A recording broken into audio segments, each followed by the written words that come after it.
What's up, guys? Welcome to Care Coach Lee. This is Andrew Frezza with Austin Bettigrew, and today we're going to be talking about perfecting your setup and specifically talking about the nuances between a clean setup and a deadlift setup. Okay, so first and foremost, the thing that we tell all of our athletes, and especially beginner and intermediate athletes that struggle to get consistency in their setups, they do it right one time and then the next time they're off, is to treat the bar like it's anchored to the ground. So instead of rolling that bar back and forth, walking up to that barbell as if it's stuck there and you're going to move yourself around the bar instead of moving the bar around you while it's still resting on the ground. So first thing Austin's going to do, we're going to show deadlift first for all of these three nuances. First thing Austin's going to do is walk himself up to the bar while he's standing tall, and he's going to put that barbell directly over his nearest shoelace, okay? The end of his shoe, where the tongue of that shoe is, that nearest shoelace is going to be where he looks down, that bar's directly above it.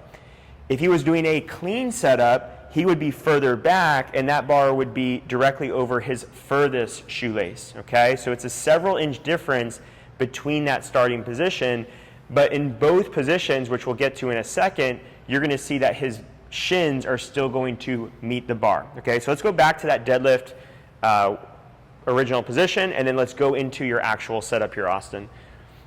So in this deadlift now, the next thing we want to talk about is shoulder and hip position, okay?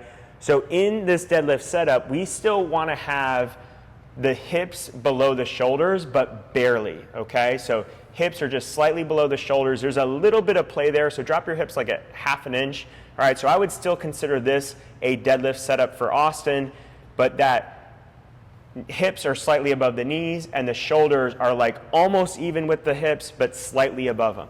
If he goes in his clean setup, that the hips are now going to drop. Obviously, he's backing up from the bar. That was a good change there. Hips are going to drop.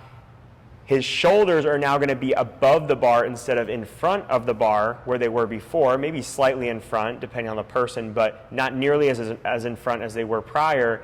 And his hips are going to be significantly lower. His chest is going to be a lot taller here. Okay, you can take a break. Last thing we're going to talk about is the foot width position, okay? Now, they could be the same for both movements, but what we tend to see, and this could be a limited ankle mobility issue or just a general comfort issue in the bottom, is that the deadlift is going to be directly under the hips, but the clean might be a little bit wider, maybe closer to that shoulder width stance. So for the deadlift, we want for sure that power to be directly underneath us. We can keep our hips high so it doesn't require quite as much mobility in the ankles, and then we can drive up from there.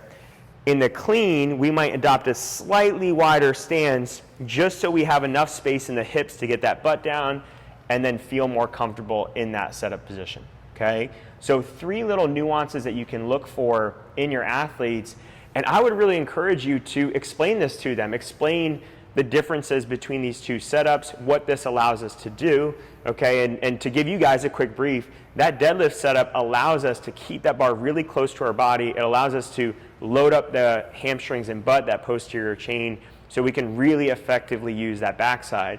And then when it comes to the clean, it allows us to create that bar path that we need and to be able to drive through the feet to be able to keep that bar close and get to a vertical shin in that second pull. So hopefully you guys found this helpful. If you have any questions or comments, please leave them below, and we'll see you in the next video.